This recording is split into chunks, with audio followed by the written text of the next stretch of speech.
രോഗം കൊടുത്തപ്പോ അല്ലാഹു നഷ്ടം കൊടുത്തപ്പോ അല്ലാഹു മരണം കൊടുത്തപ്പോ അല്ലാഹു തളർത്തിക്കളഞ്ഞപ്പോൾ ജീവിതത്തിൽ പ്രയാസങ്ങളും ദുരിതങ്ങളും കടന്നു വന്നപ്പോ ക്ഷമിക്കാൻ കഴിയാതെ പറഞ്ഞു പോവുകയാണ്, അല്ലാ ഇതെന്തൊരു ജീവിതമാണ് റബ്ബേ,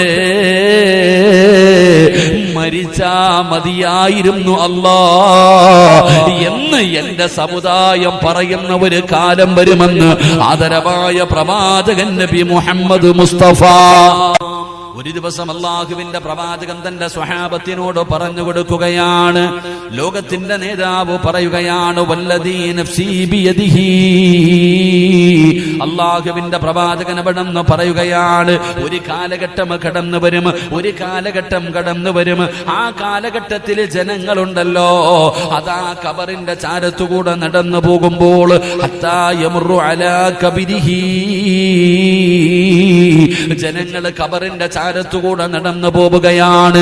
ഈ മുതിയങ്ങ നിവാസികൾക്കൊരു കാലം വരും, അന്ന് ഈ മുതിയങ്ങ പള്ളിയുടെ ഖബർസ്ഥാനിലൂടെ നിങ്ങളിൽ പലരും ഇങ്ങനെ നടന്നു പോകുമ്പോ ആ ഖബർ കാണുന്ന സമയത്ത് ഖബറിന്റെ മുകളിലങ്ങ് വീഴുകയാണ്, ഖബറിന്റെ മുകളിലേക്ക് വീഴുകയാണ്. എന്നിട്ട് അവര് പറയുകയാണ്, ഫയഖൂലു യാ ലൈതനീ കുന്തു മകാന സാഹിബി ഹാദിഹിൽ ഖബർ. ആ മുതിയങ്ങ പള്ളിയുടെ ഖബർസ്ഥാനിലെ ഖബർ കാണുമ്പോ ആ ഖബറിന്റെ മുകളിലേക്ക് വീണിട്ട് ചില ആണുങ്ങൾ വിളിച്ചു പറയുകയാണ്, അല്ലാഹുവേ ഈ ഖബറിന്റെ അകത്ത് കിടക്കുന്ന മനുഷ്യന് ഞാനായിരുന്നെങ്കിൽ എത്രയോ നല്ലതായിരുന്നു അല്ലാ, മരിച്ചാ മതിയായിരുന്നു പടച്ചവന്, മരിച്ചാ മതിയായിരുന്നു പടച്ചവന് എന്ന് പറയുന്ന ഒരു കാലം വരുമെന്ന് നബി മുഹമ്മദ് മുസ്തഫ സല്ലല്ലാഹു അലൈഹി വസല്ലമ തങ്ങൾ പറയുകയാണ്.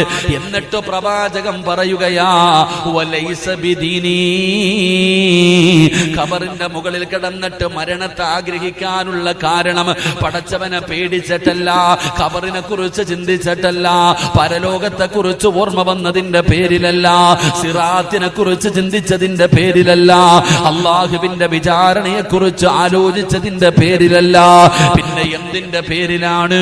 ഈമാൻ കൂടിയത് കൊണ്ടല്ല, ഈമാൻ കൂടിയത് കൊണ്ടല്ല. വലൈസ ബിദീനി ഇല്ലൽ ബലാ, ജീവിതത്തിൽ അല്ലാഹു പരീക്ഷണം കൊടുത്തപ്പോ, അല്ലാഹു കടം കൊടുത്തപ്പോ, അല്ലാഹു രോഗം കൊടുത്തപ്പോ, അല്ലാഹു നഷ്ടം കൊടുത്തപ്പോ, അല്ലാഹു മരണം കൊടുത്തപ്പോ, അല്ലാഹു തളർത്തിക്കളഞ്ഞപ്പോൾ ജീവിത